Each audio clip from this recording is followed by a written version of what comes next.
Can we have the last speaker, Dr. ANSHIKA LUTHRA? She will be talking on long-term outcomes of neoadjuvant systemic chemotherapy for extensive periocular sebaceous gland carcinoma.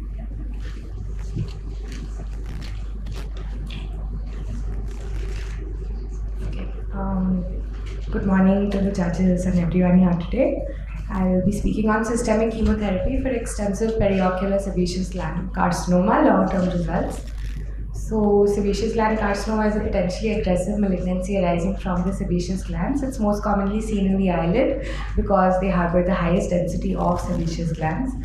It is the most common malignancy seen in Asian Indian population, ranging from 31.7 to 44.4% incidence. Comparatively, it is uncommon in the Western population as per literature, with an incidence of 3%. In Asian Indians, SGC is twice as common as basal cell carcinoma and 3 times more common than squamous. Its management depends largely on the tumor location, its extent, and the systemic status of the patient. While conventionally small, well-defined lesions are managed by excision biopsy, palliatoid invasion is managed by cryotherapy or topical mitomycin C, whereas extensive lid invasion is managed by EBRT. Orbital extension or extensive palliatoid spread is usually managed by exenteration, whereas extensive systemic metastasis was conventionally managed with observation and palliative care. So we conducted a computerized database search for patients of eyelid SGC from January 1st, 2000 to August 31st, 2022 at our center, and a retrospective study of 7 cases was done. The level of evidence was 4. We included patients with a regular follow-up of at least 1 year with extensive lid SGC along with orbital extension, intact globe and useful vision, the complete treatment of which would require an orbital exenteration or more than 75% loss of lid tissue, and those that received systemic neoadjuvant chemotherapy. Detailed workup, including a meticulous history and ocular examination, was done, and CT orbit and photographic documentation was done for all cases. Apart from that, local regional lymph node examination was done, and if a lymphadenopathy was present, the FNSE was done. For systemic workup, we included liver function tests, chest x-ray, as well as an ultrasound of the abdomen. Prior to the chemotherapy, an incisional biopsy was done to confirm histopathologically, after which the chemo was administered. The drug dosage, the number and the interval of between the cycles was noted along with any side effects. Post the chemotherapy cycle, the largest tumor dimension was noted along with the response of the tumor to the chemotherapy. Apart from this, other adjuvant treatment was also administered to the patients.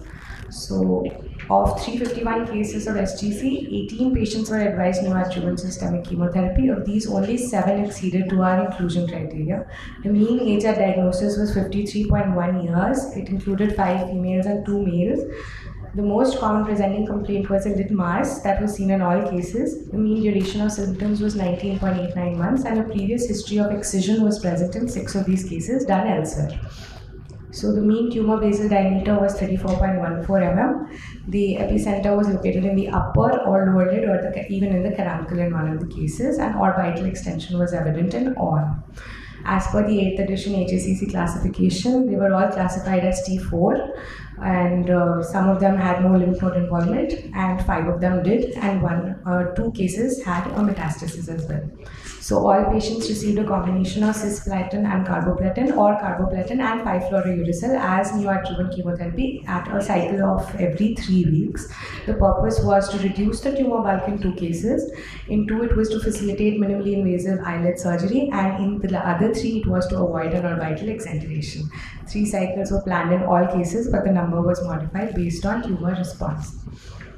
So, one of these patients showed a minimal tumor residue with 3 cycles, and thus a 4th cycle was given to achieve near total tumor regression with chemo. The mean percentage of reduction of tumor basal diameter that we observed was 90%, ranging from 75 to 100%. All the patients had transient side effects, but they did not develop any major side effects as such. As far as tumor response is concerned, 3 cases showed an excellent response with 90 to 100% size reduction, and no surgical intervention was required in these. 2 cases showed a good response with more than 75% reduction in size and a total PAP solution of the orbital component, and these were treated with an excision biopsy with wide margins under frozen section control, whereas 2 cases showed a poor response to the residual orbital component, and they then underwent lid sparing orbital exenteration followed by adjuvant chemotherapy. So here we can see the before and the after of the cases. And on histopathological examination of those that underwent a surgical intervention, 3 of them showed a residual tumor, while 1 of them showed complete pathological resolution with only a xanthoma on histopathological exam. None or no tumor recurrence was noted in any of our patients at a mean follow-up period of 38.22 months. And 1 patient had a metastasis at presentation and they died due to the same 19 months after completion of the neoadjuvant chemotherapy. So the standard chemotherapy agents that we use for head and neck cancers are mostly platinum-based agents and 5-fluorouracil. And since a very good response has been obtained in patients of squamous cell carcinoma with extensive disease, the same has been tried for sebaceous gland carcinoma. And there are a lot of previous single case reports and even case series that have been done. For instance, in 1985, Pascal and Begley, a combination of surgery and radio along with chemotherapy was used to achieve complete tumor regression.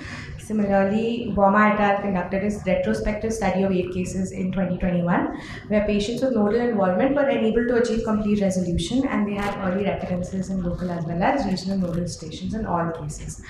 4 of our cases were able to achieve complete resolution, with 1 case of confirmed pathological resolution in our study, and none of them developed recurrence. It could be attributed to the fact that EBRT was given post-chemotherapy in all of our cases. In concurrence, Hata et al. Also noted that there was no recurrence in 8 patients who underwent post-op radiation therapy for those positive surgical margins. In conclusion, neoadjuvant chemotherapy facilitates lid and globe preservation by significant tumor volume reduction. In those who have lymph node metastasis, it can spare the patients from radical neck dissection. It also lowers the risk of systemic metastasis and prolongs the disease-free survival period. Downstages the disease and provides significant benefits of organ preservation, lower risk of death, and prolonged overall survival period. Thank you. Good presentation. What was the inclusion criteria for these 7 cases that you included? Ma'am, it was that firstly they should all have lid SGC along with orbital extension, and ma'am, they should have all undergone systemic neoadjuvant chemotherapy followed by a 1-year observation period after the chemotherapy was completed. Okay, and you had frozen section control also done? Yes, ma'am. For the cases that were operated, we had a frozen section. Frozen section margin was clear or not? Frozen? Yes, sir. The margins were clear for all, but still after that, EBRT was done for all cases, sir. So we did exenteration for 2 cases, and for 2 cases we did an excision biopsy, and the margins were clear in 3 of the cases. In 1 case, there was no tumor to be found. It was only a residual xanthoma. So yes. No, ma'am, they didn't. Not from these 7 cases.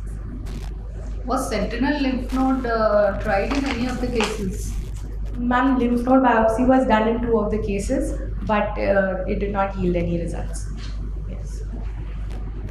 During preoperative evaluation, supposed to suspect lymph node involvement, apart from clinical examination, are you adopt any technique to suspect lymph node involvement?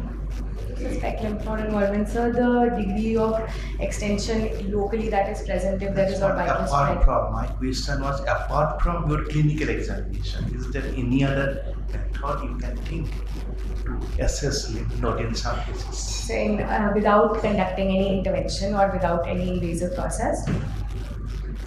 In a big cases, there may be we may suspect clinically there may be lymph node involvement. Yes. In such cases, one is that we can go for a thorough clinical or physician by you or physician one. Yes. Any other method which is more effective? So we can do a PET scan in these patients if possible, and otherwise we can go for a sentinel lymph node biopsy as ma'am mentioned. Yes, one. But before that, to decide sentinel lymph node biopsy or PET scan, and ultrasound, lymph node ultrasound with a Doppler. Yes. Thank you, sir.